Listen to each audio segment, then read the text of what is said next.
Shalom, selamat pagi saudaraku. Saya senang dan sangat bersuka cita berjumpa dengan saudara semua dalam renungan pagi hari ini. Kasih karunia dari Tuhan kita Yesus Kristus menyertai kita senantiasa. Sebelum kita mendengar renungan firman Tuhan, marilah kita berdoa. Allah Bapa yang kami muliakan, kami rindu saat ini mendengar firman-Mu. Berilah kepada kami hati yang rela dan siap menerima sabda kebenaran-Mu. Ya Allah Roh Kudus, berilah pengertian dan pemahaman bagi kami, agar kami dapat melakukan firman-Mu yang akan kami dengar ini.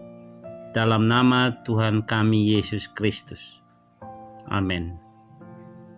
Saudaraku, di dalam Tuhan, pembacaan firman Tuhan renungan kita pagi hari ini diambil dari Matius pasal 15 ayat 21 sampai 28. Matius 15 ayat 21 sampai 28, boleh saudara baca seluruhnya.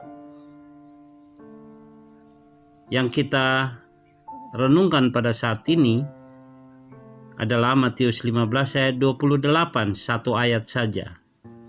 Maka kata Yesus menjawab dan berkata kepadanya, "Hai ibu, besar imanmu, maka jadilah kepadamu seperti yang kau kehendaki."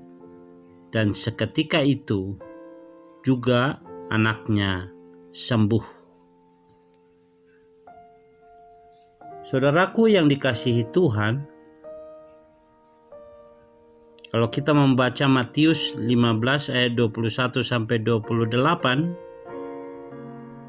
kita mungkin pernah tahu, bahkan sering mengajak anak-anak menyanyikan lagu Tuhan cinta semua bangsa di dunia.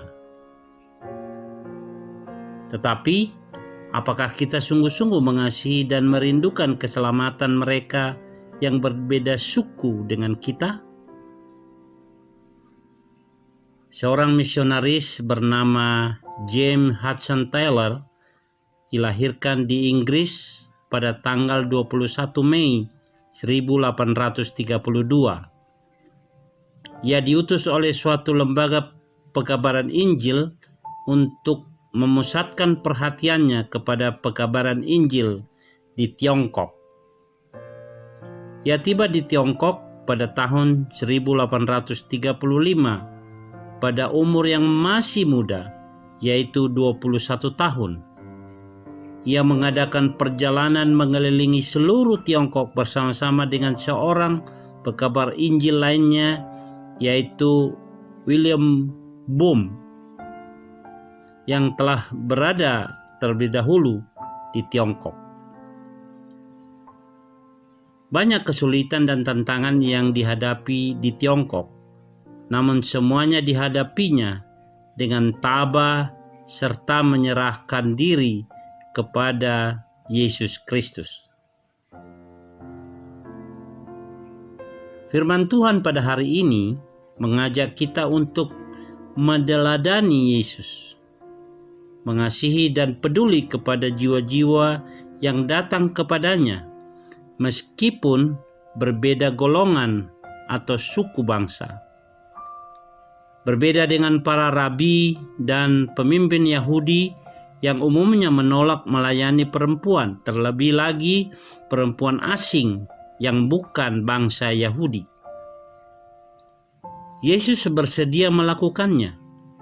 Perkataan Yesus yang seolah-olah menyindir perempuan ini adalah bertujuan untuk menguji dan memproses iman perempuan itu yang bukan umat Allah, agar ia percaya dan imannya semakin bertumbuh. Sesungguhnya Yesus mengasihi dan peduli kepada perempuan Kanaan ini.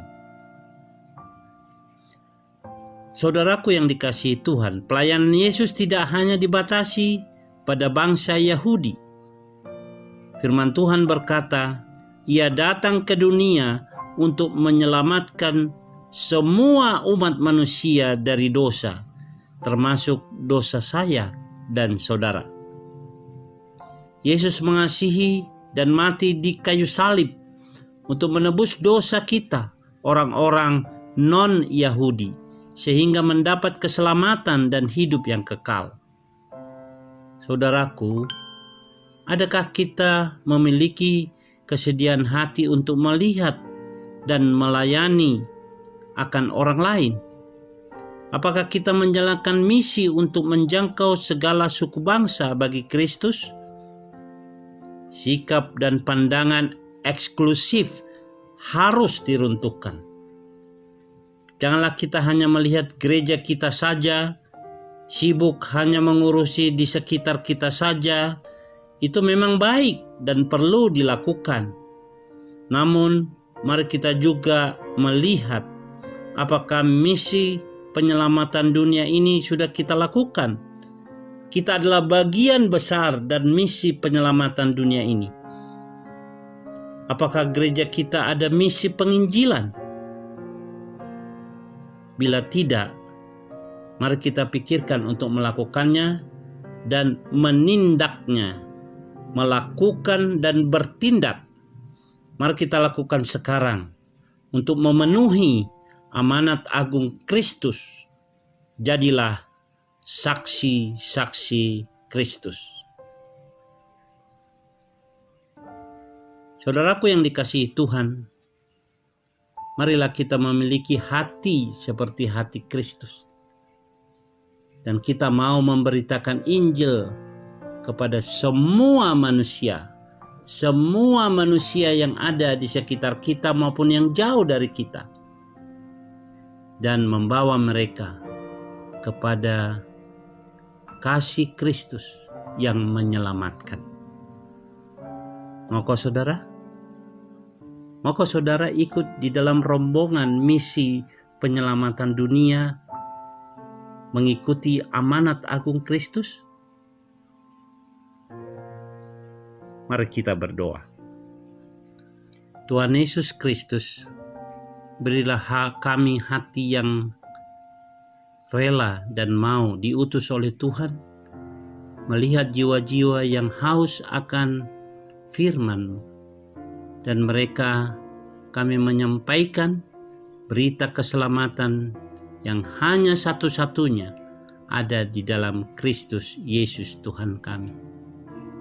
Terima kasih Tuhan. Di dalam nama-Mu, Yesus Tuhan kami berdoa. Amin. Saudaraku yang dikasihi Tuhan, sampai disinilah renungan kita pagi ini. Sampai jumpa di dalam renungan berikutnya. Tuhan Yesus memberkati.